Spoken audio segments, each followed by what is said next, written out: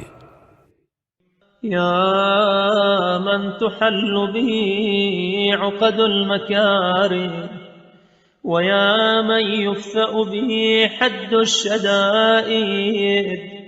اے وہ جس کے ذریعے ناگوار حالات کے عقدے کھل جاتے ہیں، اور اے وہ جس کے سبب سے سختیوں کی باڑھ کند ہو جاتی ہے. ويا من يلتمس منه المخرج إلى روح الفرج ذلت لقدرتك الصعاب. اور اے وہ جس سے وسعت و اطمینان کی طرف جانے کا راستہ مانگا جاتا ہے، تیری قدرت کے سامنے سختیاں نرم ہو گئیں. وتسببت بلطفك الأسباب وجرى بقدرتك القضاء. اور تیرے ہی لطف سے اسباب فراہم ہو گئے اور تیری ہی قوت سے فیصلے نافذ ہو گئے.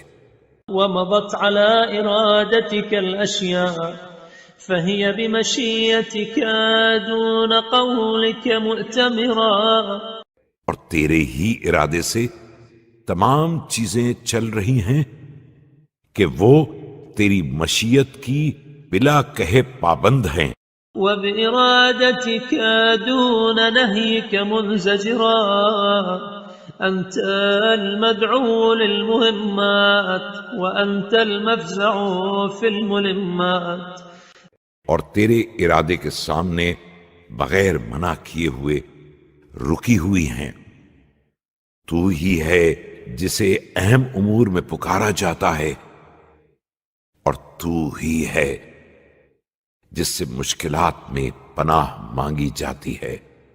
لا يندفع منها إلا ما دفعت ولا ينكشف منها إلا ما كشفت. کوئی مصیبت تیرے بغیر رفع نہیں ہو سکتی ہے، اور کوئی مشکل تیرے بغیر حل نہیں ہو سکتی ہے. وقد نزل بي يا رب ما قد تكأدني ثقله وألم بي ما قد بهضني حمله. اس وقت میرے اوپر وہ مصیبت نازل ہو گئی ہے جس کے بوجھ نے مجھے تھکا دیا ہے، اور وہ آفت آ پڑی ہے جس کی سنگینی نے مجھے عاجز کر دیا ہے. وبقدرتك أوردته علي وبسلطانك وجهته إلي. تو نے ہی اسے اپنی قدرت سے وارد کیا ہے، اور تو نے ہی اپنی طاقت سے اس کا رخ میری طرف موڑ دیا ہے. فلا مصدر لما أوردت ولا صارف لما وجهت ولا فاتح لما أغلقت. اور اب وارد ہو جانے والے کو نکالنے والا اور آنے والے کو موڑنے والا اور بند دروازوں کا کھولنے والا. ولا مغلق لما فتحت ولا ميسر لما عسرت ولا ناصر لمن خذلت. اور کھلے راستوں کا بند کرنے والا اور مشکلات کا آسان کرنے والا اور بے سہارا کی امداد کرنے والا تیرے علاوہ کوئی نہیں ہے. فصل على محمد وآله وافتح لي يا رب باب الفرج بطولك. لہذا محمد و آل محمد پر رحمت نازل فرما اور میرے لیے اپنے کرم سے سکون کا دروازہ کھول دے. واكسر عني سلطان الهم بحولك وأنلني حسن النظر فيما شكوت. اور میری خاطر اپنی قوت سے رنج و غم کا زور توڑ دے. میں نے جس بات کی فریاد کی ہے اس کے لیے اپنی بہترین نظر عنایت فرما دے. وأذقني حلاوة الصنع فيما سألت وهب لي من لدنك رحمة وفرجا هنيئا. اور جس چیز کا سوال کیا ہے اس میں بہترین سلوک فرما اور مجھے اپنی طرف سے رحمت اور خوشگوار سکون عطا فرما. واجعل لي من عندك مخرجا وحيا ولا تشغلني بالاهتمام عن تعاهد فروضك. اور مشکلات سے نکلنے کا فوری راستہ بتا دے. مجھے مشکلات کی فکر میں مبتلا ہو کر واجبات کے خیال واستعمال سنتك فقد ضقت لما نزل بي يا رب ذرعا. اور مستحبات کے استعمال سے غافل نہ ہونے دینا کہ میں اس نازل ہونے والی مصیبت کی بنا پر تنگ دل ہو گیا ہوں. وامتلأت بحمل ما حدث علي هما وأنت القادر على كشف ما منيت به. اور اس حادثے کا بوجھ اٹھانے کی بنا پر رنج و غم سے بھر گیا ہوں، اور تو اس بلا کے ٹالنے پر قادر ہے جس میں میں مبتلا ہو گیا ہوں. ودفع ما وقعت فيه فافعل بي ذلك وإن لم أستوجبه منك يا ذا العرش العظيم. اور اس مصیبت کو دفع کر سکتا ہے جس میں واقع ہو گیا ہوں تو اب یہ کرم فرما دے اگرچہ میں اس کا حقدار نہیں ہوں، اے عرش عظیم کے مالک.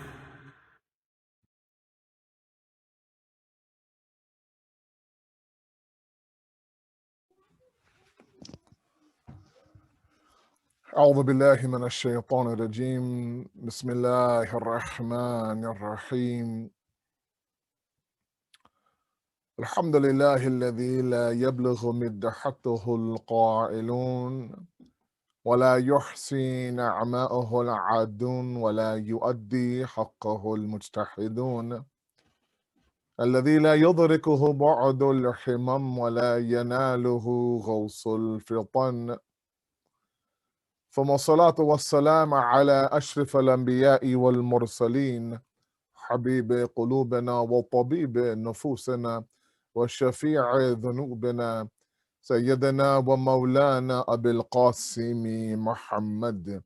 اللهم صل على محمد وآل محمد وعجل فرجهم وأهل بيته الطيبين الطاهرين المعصومين المظلومين، لا سيما بقية الله في الأرضين، صاحب العصر والزمان، خليفة الرحمن، إمام الإنس والجان، ولعن الله وأعداهم أجمعين إلى يوم الدين. أما بعد، فقد قال الله وقوله الحق. بسم الله الرحمن الرحيم. رجال لا تلهيهم تجارة ولا بيع عن ذكر الله وإقام الصلاة وإيتاء الزكاة يخافون يوما تتقلب فيه القلوب والأبصار. صدق الله العلي العظيم. اللهم صل على محمد وآل محمد وعجل فرجهم. Tonight is the day of June 3rd. It is the exact death anniversary and barsi of the late and great Imam Khomeini rahmatullah alayh.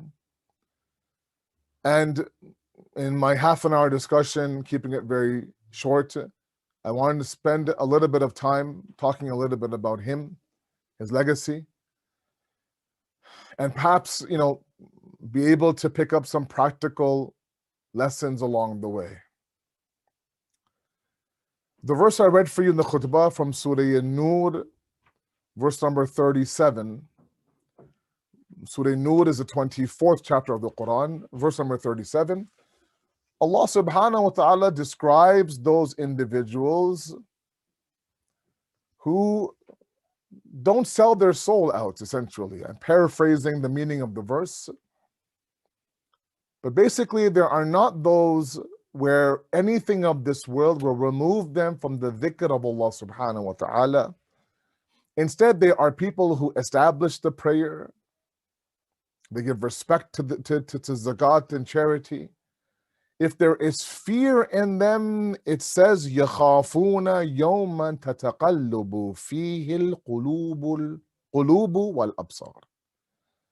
That, they are filled with fear at the thought of the day on which the hearts and the ears, of course, and the hearts and the eyes,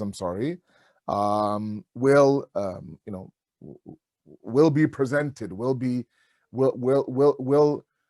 change, will fluctuate.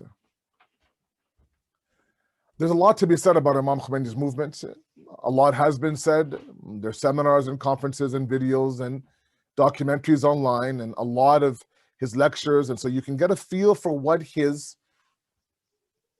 mentality was, what his philosophy was. One thing I want to touch upon tonight is the fact that, when we think about Imam Khomeini, we think about a political leader.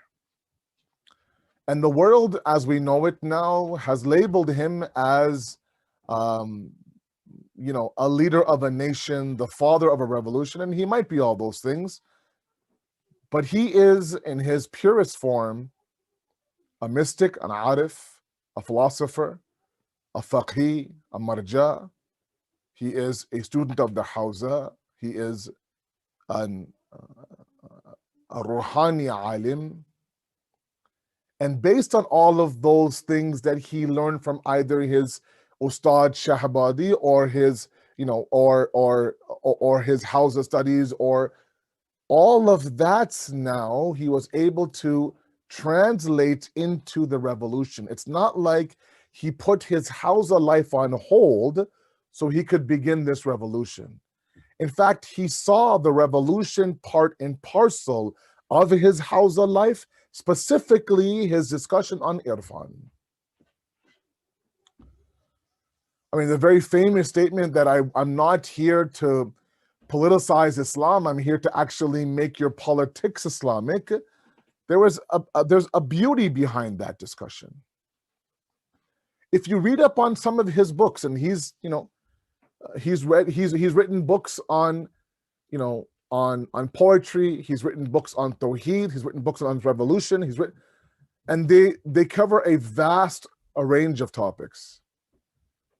But if you look at one of the overall reoccurring themes inside of his writings and his books, you'll see that he attempted now to understand this idea that the insan is one unified existence. And please follow me. I don't have much time tonight. Follow me as I try to attempt to explain this to all of you. Because I think that, there's always seems to be a misconception. If we understand it through this lens, maybe it makes sense to us. And I'm not saying everybody has this. No, there are those right now who belong to the quietist ideology, who believe that Imam Zamana is coming. He will do what he needs to do. We just need to kind of pray and be good in his process, and not really kind of prepare the grounds or rise up or face oppression or be an activist or and they have their own proof and their own dalil, and I'm not here to debate that or to debunk that, or no. I'm just saying that that also exists with its own respective research.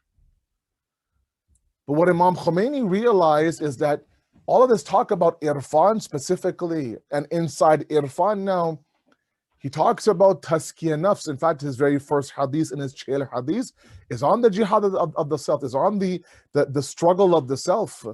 There seems to be this obsession he has with tazkiyah, purification, to the point now where he takes that discussion on purification of the self and he expands it now towards this revolution. What is that connection between tazkiyah nafs and his inqilab? That has to be understood. All in the realm of irfan. So let's change the narrative here, please. That one portion of him was the fact that he was a politician. Another portion of him is that he was, the product of the Hawza, an alim, let's say, for example. No. Everything he did with the eyes of Allah, with the eyes of irfan, with the eyes of philosophy, with the eyes of the deen in mind, including this revolution, including everything he asked the Iranian nation to do during the late 70s and the Saddam war of the 80s. This was nothing that was new. It was just the idea of the application of what we have learned to be those things in the text. He took them from the textbook and brought them to the streets and the bazaar. If we can understand this pahlu and this dimension of the revolution, then maybe we'll stop to question whether or not what he did was right or wrong or even allowed in the deen. He never moved from the deen, let alone have a discussion on whether or not what he did was outside the deen. He never moved from the deen. Now, let me try to explain in my jahil tongue of mine that, such an important concept. And it's backed by the Quran, where, of course, Allah says in very simple words that if you want to be successful, وَالنَّفْسِ وَمَا سَوَّاهَا فَالْهَمَهَا فُجُورَهَا وَتَقْوَاهَا قَدْ أَفْلَحَ مَنْ زَكَّاهَا وَقَدْ خَابَ مَنْ دَسَّاهَا in Surah Shams, very famous verses that he swears by the nafs and the one who gave it form, that this nafs has been divinely inspired between fujur and taqwa, between right and wrong, essentially. And then Allah lays out an equation. If you want to be successful, قَدْ أَفْلَحَ مَنْ زَكَّاهَا, you have to purify this nafs. Okay? But then he goes back to his original discussion that mind, body, and soul of a human being has to all be taken as one reality. It's not that your body now is to be treated one way and your soul is to be treated another way. It's not that you look like you're a disbeliever on the outside, but you're really a believer on the inside, or vice versa. You look like a believer on the outside, meaning your physical face, your physical libas, but really in the heart of your heart and the spirit of your spirits, you are a disbeliever, right? That nifaq is frowned upon in the deen. Right? Those of you who've been following my Thursday lectures before the month of Ramadan, we talked about Adab al-Salat, one of his great works. In there, we talked about the idea in the discussion on the libas and the clothing of the musalli and the one who's praying salat, talks about mind, body, and soul being one. Now, he says, when you go to purify yourself inside of you, that if there is an element of injustice happening inside of you, if there is sin that you have done, right away, you must purify that sin. How do we do that? Through tawbah. We're not willing to accept the fact that this ongoing repetition, habitual sin happens inside of us.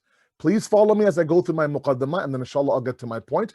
I have about 18 minutes left. That's it. 18, 20 minutes left. By 8:03 exactly Eastern, you'll be free of me. He says, if we are individuals, and this is backed up by the fact that, I get phone calls, I'm sure so do other ulama and talaba the hawza, that look, I have this habitual sin, I do this one thing over and over and over again, I don't know how to shake it, I don't know how to fight it, I begged Allah for forgiveness, how do I know I'm forgiven? So we are people who don't like to accept the fact that there is oppression and injustice happening inside of us.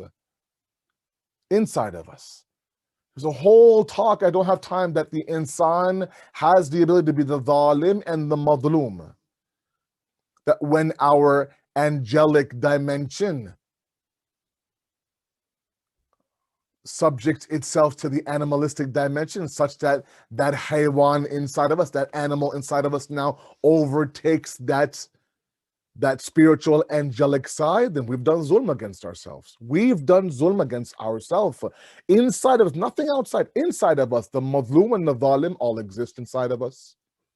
But when that angelic side overtakes, of course, the animalistic side, then, of course, that is adalat, that is insaf, that is fairness, that's justice. All happening where? Inside of us. So the moment that we are able now to, please understand, the moment that we're able now to understand that there is injustice happening inside of us, we move to remove it. We do everything. I said, "Bhai, give me something, some dua for repentance. How do I fight this sin? How do I know I'm forgiven?" All those talks during the nights of Qadr last month about, how do I know I'm forgiven? I have to cleanse myself, blah, blah, blah. All of that is this obsession we have with removing the filth from the inner society of ours, from the inner kingdom of ours. Imam Khomeini says that you are not a standalone individual. If your mind, body, and soul is accurate, then that internal tazkiyah nafs should trigger a social dimension as well. Oh. You're not just part and parcel. You're not going to, of yourself, you're not going to accept this idea of individualism, me, myself, and I, this me generation. No, Surah Ali Imran, in kuntum khayran ummatan ukhrajat linnas. You are amongst the people the greatest nation. What makes you the greatest nation? تَأْمُرُونَ بِالْمَعْرُوفِ وَتَنْحَوْنَ عَنِ الْمُنْكَرِ وَتُؤْمِنُونَ بِاللَّهِ. You enjoin the good, you forbid the evil, you collectively believe in Allah subhanahu wa ta'ala. We've talked about collectivism, many times in various platforms and programs. I myself always talk about the idea that Islam now belongs to the communal, not just the individual. Yes, they're individual portions of the deen, but we belong to a greater good. And so long as each individual now does their part now to support that greater good, then we can expect some progress. But when the good are quiet, when this idea of Amr bil Ma'ruf and Nahy anil Munkar now goes obsolete and becomes the forgotten wajibat, then we shouldn't cry and complain when the zalimeen are leading us and the oppressed now are controlling us. We've chosen to be quiet and there are repercussions. He says the same way, and this is where now he makes a very important discussion, the same way that the idea of the irfan and ma'arifat of Allah is not possible without the tazkiyah of the nafs, the irfan and the ma'arifat of Allah in a community is not possible until you remove that oppression from society. The same way that you have this obsession now, how do I know? How can I remove shaitan? Why is shaitan always in my ear? Asad bhai, how can I, weaken my nafs? Right? We're able to identify the destructive nature of the oppression inside of us, but when we see oppression outside of us, we don't have that same reaction. Why is it okay for the oppressor to run amok and do injustice in society, but the internal injustice is not? That doesn't make sense to Imam Khomeini. He says in the world of irfan, tazkiyah nafs triggers that politics that you call it, triggers the idea the same way you are looking to uproot the oppression on the inside, you should look to move to uproot the oppression on the outside as well. So he saw the removal of the Shah as one of the ultimate manifestations of the irfan of Allah, of the ma'arifat of Allah. This was not something about a government. This was not something about, power and prestige and respect. This was a servant of God making sure that he did what? He encompassed the entire manifestation of the deen, from the individual to the communal. Right? On top of that, he saw the world at that moment. During those times, there were two super-isms. One was capitalism in the West. One was communism in the East. These isms were superpowers back then. Okay, and either you accept one or the other. And here he's saying, why should Islam take a backseat to any of these isms of today when it has the best system out there to govern the people, govern the individual, elevate the masses, elevate the individual, strengthen the families, do all sorts of things. So literally, like we always say, he took the deen from the classes of Najaf and Qom and brought them to the streets of Tehran and the bazaars of Qom and Shiraz and Hamadan, you name it. But it wasn't this idea that was separate from the deen. Imam Khomeini's movement was very much the deen. That's why you saw this calmness about him, That's why you saw this idea that he's arriving back in his country after being in exile in France and for so long. He has a nation waiting for him. You don't see a change in his character. You don't see a moment now where he might be, no, his face doesn't change. He's simply carrying out an obligation that very few saw as an obligation. We are so quick now to understand the idea that, look, I want to remove that najasat from me, but not from my society. I want to remove that zalim from inside of me, but not the zalim who's governing me right now. How is that okay? That means that you see Imam Khomeini now, you see yourself as a standalone individual. You're not worried about your neighbor, your family, the person in front of you, the person behind you. No, you yourself. And we know, and you know, the deen is not an individual deen. It never was. There is this obsession it has with the concept of the community. Imam Khomeini's revolution was mystic in nature. This was not a politician leading a revolution. This was an arif leading a revolution. It's one thing now where, you know, and that's why he wanted to export that revolution. It wasn't because he wanted the world now to respect him. It's because, again, this is not meant for one nation. The deen was never meant for one nation. Neither is this revolution. It was meant now for the masses, for everybody out there. And, you know, many have said and many have argued that the impact that the revolution had outside of Iran is more than it had inside of Iran, and that could be debated. But let's remove this narrative that, you know, all of a sudden now he became siyasi and he became a politician, and, you know, and because that word has this negative connotation and it has, you know, this stigma attached to it, people look at him as somebody who, you know, moved away from the deen. Right? It reminds me of those people during Imam Hussein's mission that he would go and seek advice from before moving towards Kufa, and they would say, look, Mawla, leave Yazid alone. Let him do what he's doing in Sham. Don't give bayat, but you stay in Medina, do your durus and you have your students, you have your family. You know, don't ruffle the feathers, you know, don't rock the boats, you know, be the silent majority. And Imam Hussein says, I do tuf on this kalam. I don't accept this kalam. I wholeheartedly reject this.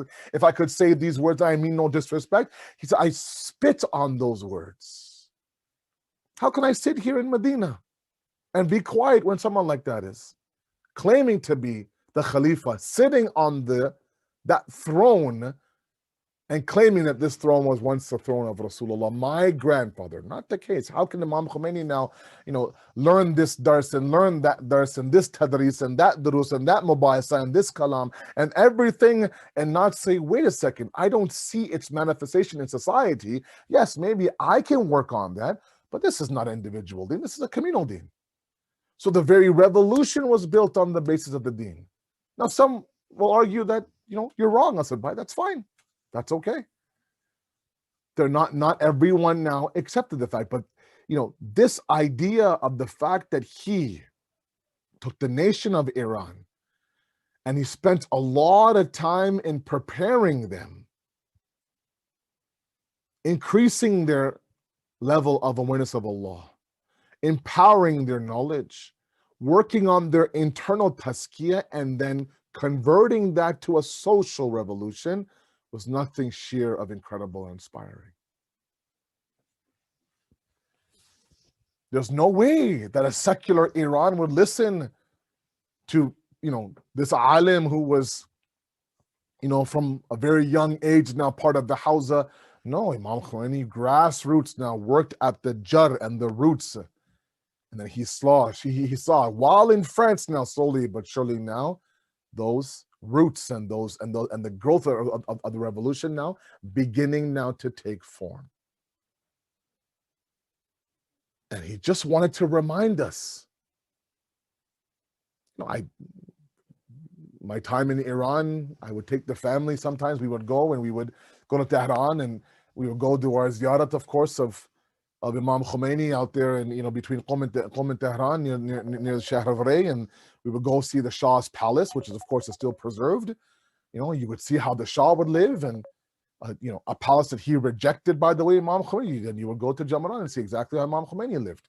His chappals, I remember, his slippers are still sitting there. Very, very, he would meet world leaders there. I was watching an interview today, while in France, of a very reputable American news media source. And this was that reporter that was revered and respected. And the image was that Imam Khomeini was sitting on the ground.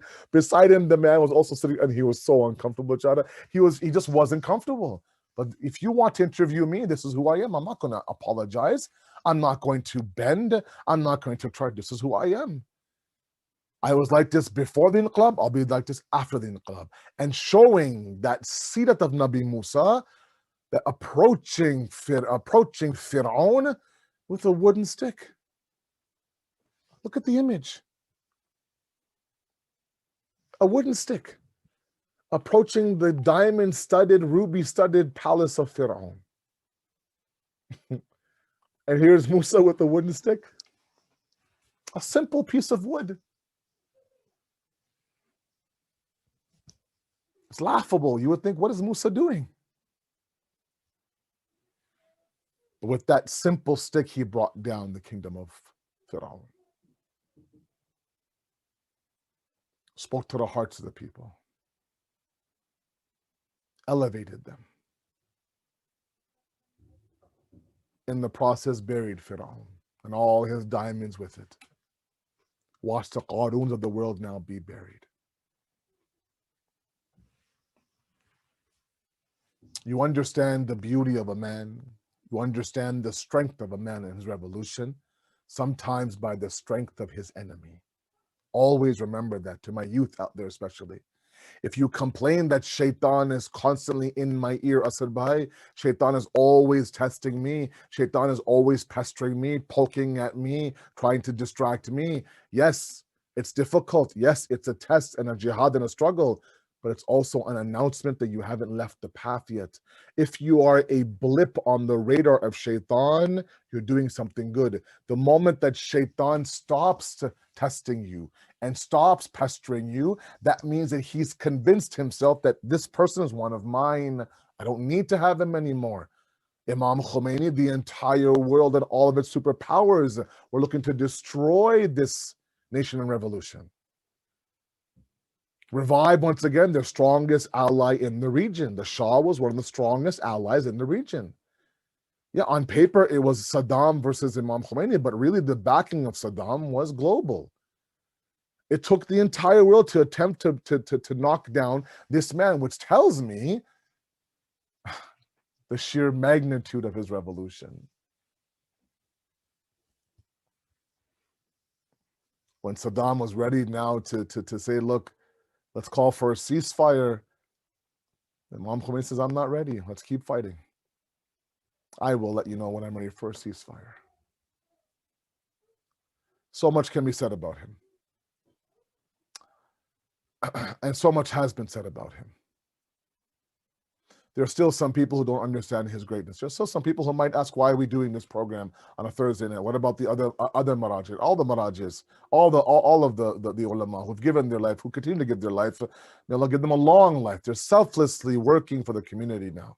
Our maraji, our rahbar, all of them one by one, But what Imam Khomeini was able to do, no other Shia leader was able to do.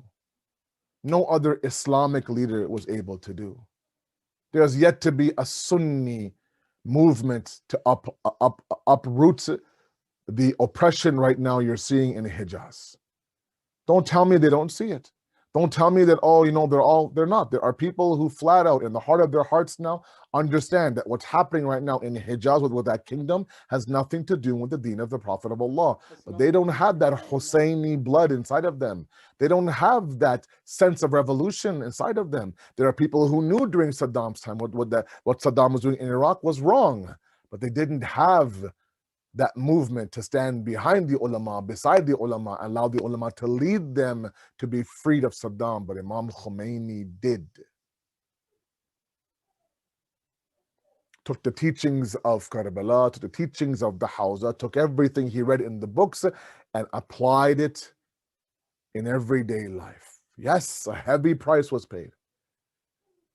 Absolutely. Generations were lost. But that sense of sacrifice, that sense of martyrdom, that sense of serving something beyond you was something that he was able to inspire. Like I said, at a time where Iran was quite secular, the dress code, alcohol, you name it, very westernized. It was European in the Middle East.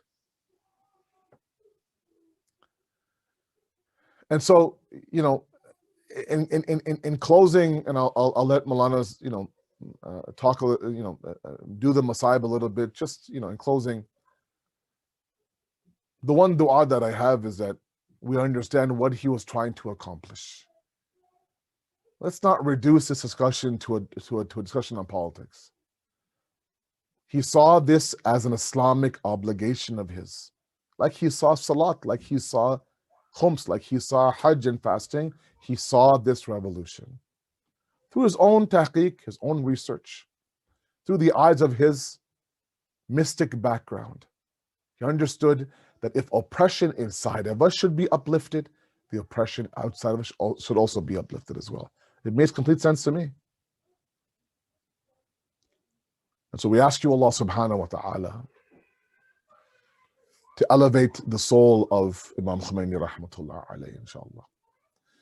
To elevate the souls of the shuhada who gave their life during that inqilab, who continue now to be shaheed today, simply based on their madhab and their religion.